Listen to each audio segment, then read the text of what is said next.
Hi, YouTube. I mentioned in part one that I was going to describe this Southern strategy. The best article I found on it had been on Wikipedia. I suggest all of you look up things like Dixiecrats, the Solid South, and things of that nature that have to do with racism in the South. Wikipedia has some really good articles. I'm going to read you part of the one on the Southern strategy and explain to you my take on this.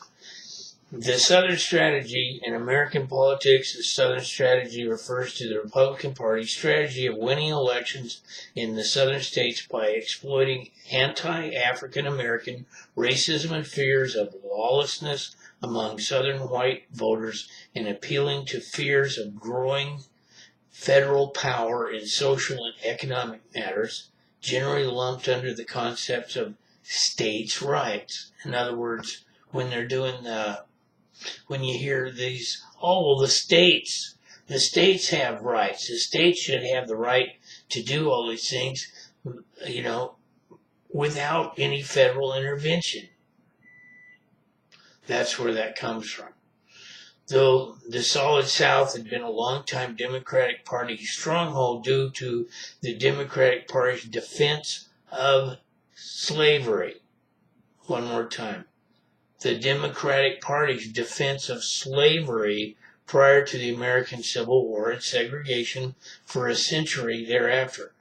Many white Southern Democrats stopped supporting the party following, and this is important, following the Civil Rights movement, the passage of the Civil Rights Act of 1964 and Voting Rights Act of 1965 and desegregation.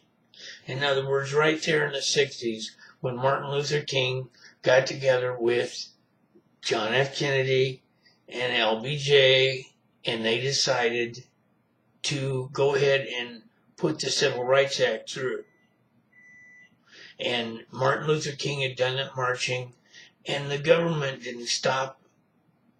Okay, they supported what he was doing, desegregation. All of a sudden, the people who had been Democrats for years jumped ship, and they switched parties. A lot of people wonder how the Democratic Party all of a sudden became the party of reason, and the Republicans were the party of crackpots. That's what happened.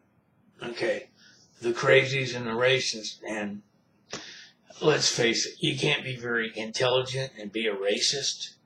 Okay, there's only 2% DNA difference between any two human beings on Earth. Okay, so you can take a black man from Africa and a white man from Europe, from Scandinavia, from Iceland, Greenland, and put the two of them together, and there's only 2% difference in their DNA. And that's the part which is your physical makeup, how you look on the outside. That's got nothing to do with anything else. There's no difference. The Bible even tried to promote that kind of racism.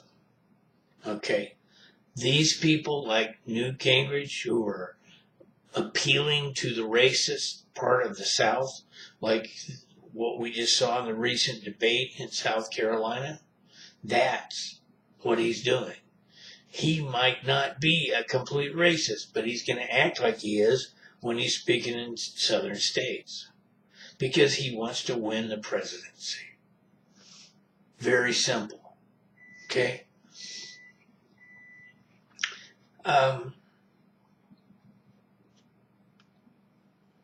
Let me see. The strategy was first adopted under, now this is when this started. Okay.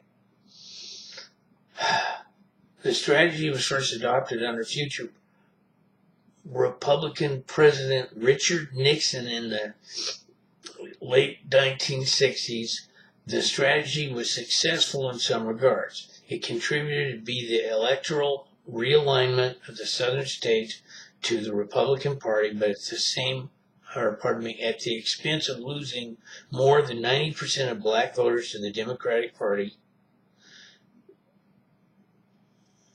As the 20th century came to a close, the Republican Party began to appeal again to black voters, though with little success.